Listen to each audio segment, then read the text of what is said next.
today, mark up 3.5% as we speak. And of course, I always get these wrong, but that's a component of the Dow as well. If you bid a quarter higher on just 4 Dow stocks, you've got 10,000. You need 4 Dow stocks to move 1 quarter, and we break Dow 10,000. It will be interesting to see. We're now only 8.5 minutes away from the closing bell. Of course, there is still time for an Elway-like comeback by the Bears.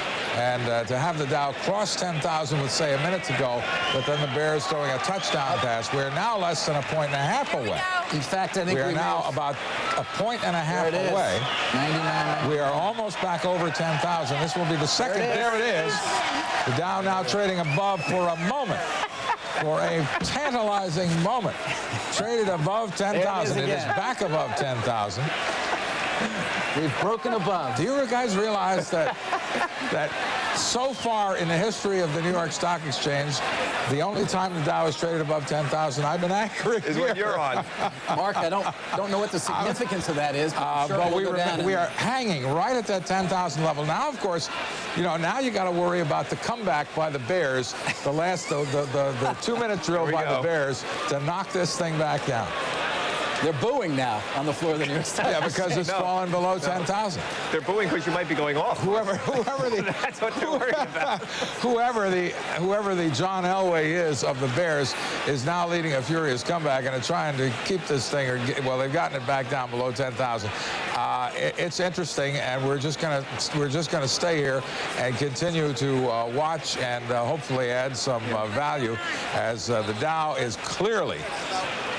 There's clearly a battle going on. And, of course, let's not ignore the rest of the market. The S&P is up 19.5, which is a very nice gain for them on a percentage basis. That looks like one of the futures pits. Yeah, that's the Chicago Board of Trade. Yep.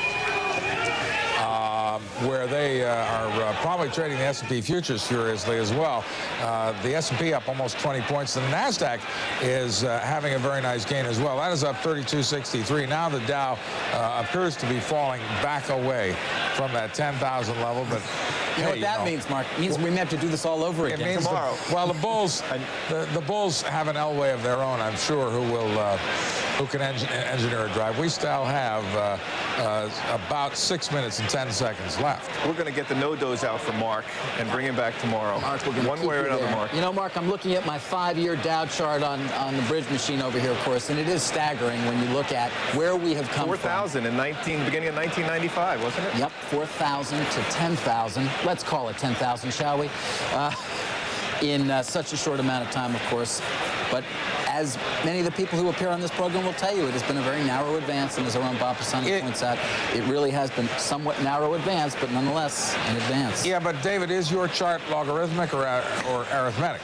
If you look, no, I'm serious. If you look at the Dow on a log chart, which of course measures equal percentage increments are equal, the ascent does not look nearly as impressive as well. It's not as outlandish as it appears on a regular arithmetic chart. On a log chart, where 10% is the same distance, no matter whether it's from 100 to 110 or 10,000 to 11,000, that makes the gain. Look. The trend lines make more sense. Let me put it to you that way. You don't wind up with parabolic curves and things like that. We do, however, we have, looks like whoever is playing quarterback for the Bears has managed to pull it off, and we've backed 15 points, 14 points away from Dow 10,000. So we have... You know, Mark, if you want to talk about who the real winner is today, once again, the financial stocks are really powering us forward. American Express right now up over $6, and J.P. Morgan also up very strongly on the day. American Express, you know, J.P. Morgan initiated coverage today, believe it or not, of American Express with a buy. And American Express, if you want one stock, you say, give me one stock that was really the hero that helped push the Dow over, I'd have to pick American Express. It's probably up $18 this month alone, and that alone is almost 80 Dow points. It is by far the #1 Dow stock in terms of point gainers. And remember, it is not a market cap index, the Dow. It is a price-weighted index. Okay, let's go back down to the floor. Martha McCollum. Martha, what's going on? They kind of lost that steam. Well, Mark, I got to tell you, they just dragged out a bag with hats for Dow 10,000, and they just took it away. So, I don't know. It's looking like we're not going to close over 10,000 today, but very interesting. I've been listening to what you guys are saying, listening to what the folks down here are saying. This has been a very narrowly led market, but nonetheless, it has made it to 10,000, even though it seems to have a bit of difficulty staying there. Let's talk a little bit about some of the stocks that have led the rally today. American Express up 6 5/8. Alcoa up 1 3/4. TE up 1 5/8. Let's go over to David Faber for more. Back to you, David. David, they just threw it back to you. You have something to add? I was actually just taking a phone call there from all those excited people. I will add this thought. Now, what I have got, what I think a lot of people will become concerned about is how does the market react tomorrow morning to the fact that we took this run at 10,000 and failed again? Do we then start out the morning, and it is triple witching day, although most of that is unwound earlier in the week, but do we then come into tomorrow morning with the attitude, gee, we failed again? Well, or do we come in with the attitude, let's give it another shot? We're only 10 points away. Bob, you can tell me you're down there on the floor a lot. I mean, we can do 10 points in a minute. In an absolute heartbeat. And even settle not until 402, 404, isn't that right? All we need is one stock moving 2 1/4 points, and we've got it, or 2 stocks moving a couple. My sense is they're not going to do it, guys. IBM is selling off a little bit here from its that real big run up, and that's part of the problem here. IBM hitting about 177.5, and now down about a point to 176.5. There was a quick drop there in the last minute or so. Philip Morris also coming back a bit, about 3/4 of a point in the last few minutes also. Let's take a look at a graph, guys. While you guys are talking, you can keep talking, but let's pull up a graph of the Dow today.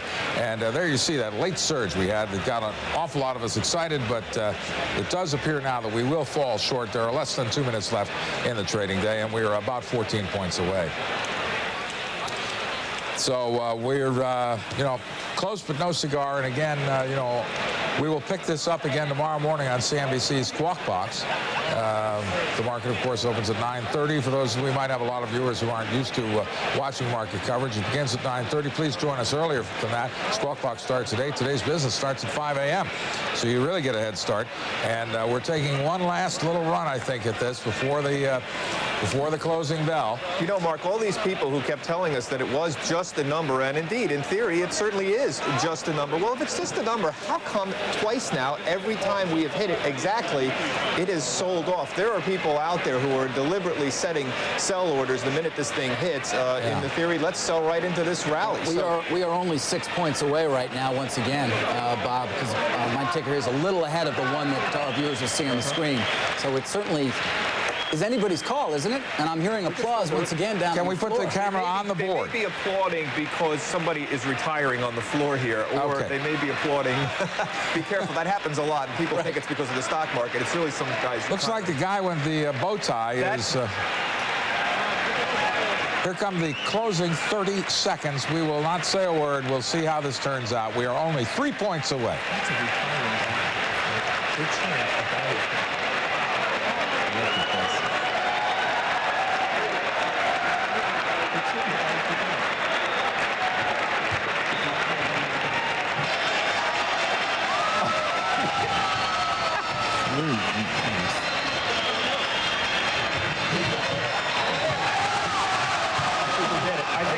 We did it.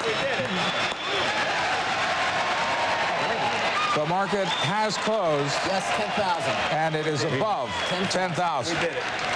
The market has closed. The Dow is above 10,000. Now, fair warning, there are last-minute adjustments that are made. It is. The final figure is not in yet. See, it's still moving because there are still trades to be added. And now we are below 10,000. So fair warning, this is not in the record books yet. Still trading. They are still, what they're doing is there are certain last-second trades that are now being added to the Dow.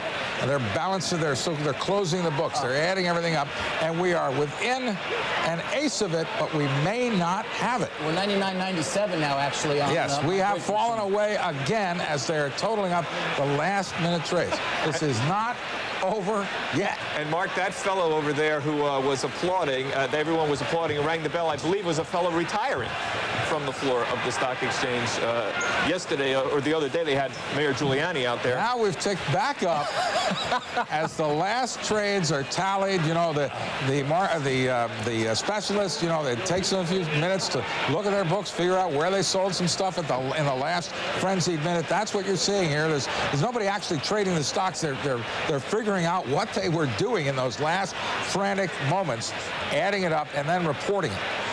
And we are shy by less than 2 points. 999.9. 999. 9.01 is what I've got. 0.01.